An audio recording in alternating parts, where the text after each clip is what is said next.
Good day mga kabiwan moto, and welcome na naman po sa ating panibagong vlog. So kung bago kayo sa channel ko, please like, share, comment, and subscribe. Paki-hit na rin po yung notification bell para updated kayo every time mag-upload ako ng video. So for today's vlog is magpapa-build tayo ng PC. Bali gaming at editing PC. Ayun, kasi yung PC ko nung nakaraan is bumigay na, hindi na kinaya na naman powers niya. Kaya magpapa-build tayo ng PC kasi hindi tayo hindi tayo makapag-edit when wala na rin tayong PC gagamitin, kasi soon may mga transaction tayo na kailangan natin ng computer, so hindi pwedeng wala tayong computer. Bali ngayon mga kabiwan moto, on the way tayo sa Walter Mart para mag-withdraw lang ng pambayad natin sa PC. Syempre salamat dun sa sponsor ko, yung asawa ko. Pinayagan tayo, yung sumusuporta sa atin, yung #1 supporter natin, yung misis ko. Sa kanya ako magpapasalamat kasi hindi naman ako makakabuo ng PC kung hindi siya pumayag. Ayan, salamat sa ating OBR, official back ride. Yan, si Mrs. si B2. Yan, pinayagan niya tayo na mag-build ng PC dahil syempre nga kailangan din natin. So multi-purpose naman yung PC bubuuin natin, hindi lang naman pang edit yun. Gagamitin din natin ng pang trabaho soon. And syempre, libangan, gaming yun. So bali multitasking yung gagawin natin. So magiging busy tayo after natin mag-build ng PC. So kailangan talaga natin mag-build ng PC para maano na natin yung mga assessment natin. May mga assessment na tayo. Salamat talaga. Salamat sa asawa ko. Pinayagan niya ako.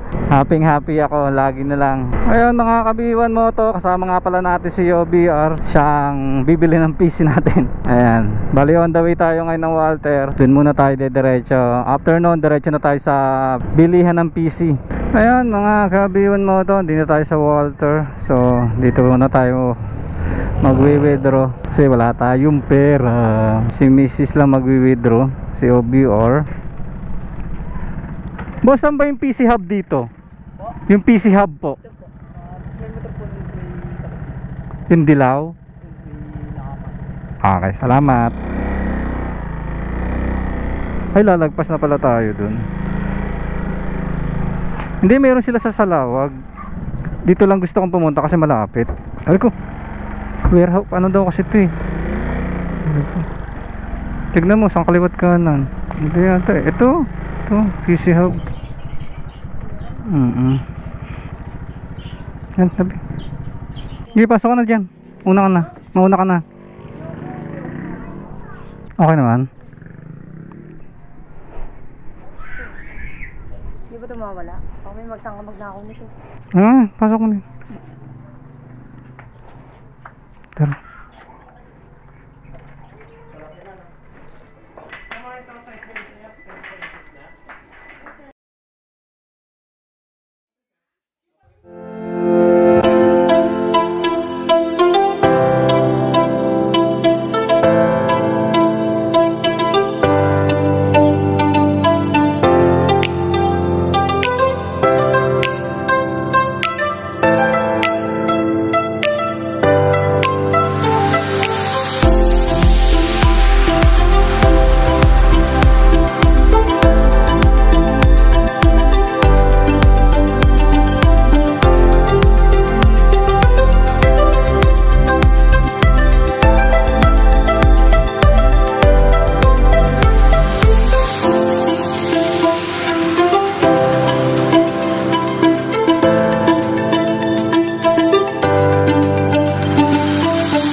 Ayun mga kabiwan mo to, pauwi na tayo. Natapos din yung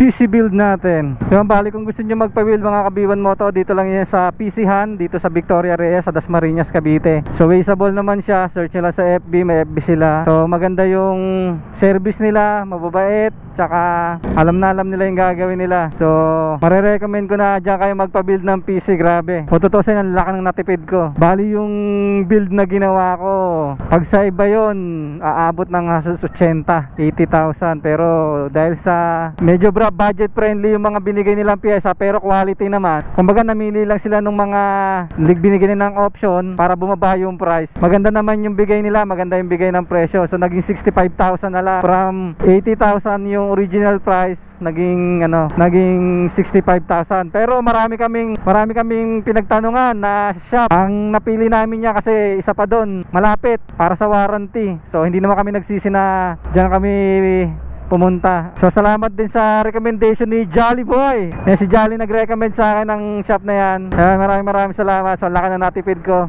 Laki namin ng natipid namin ng asawa ko. Kaya siguro ganito na lang mga kabiwan mo to. Lahat na lang ng details ay iyaano ko sa inyo, bibigay ko sa inyo. Always remember, pray before you ride. Ride safe, God bless. Biwan mo to at bye bye.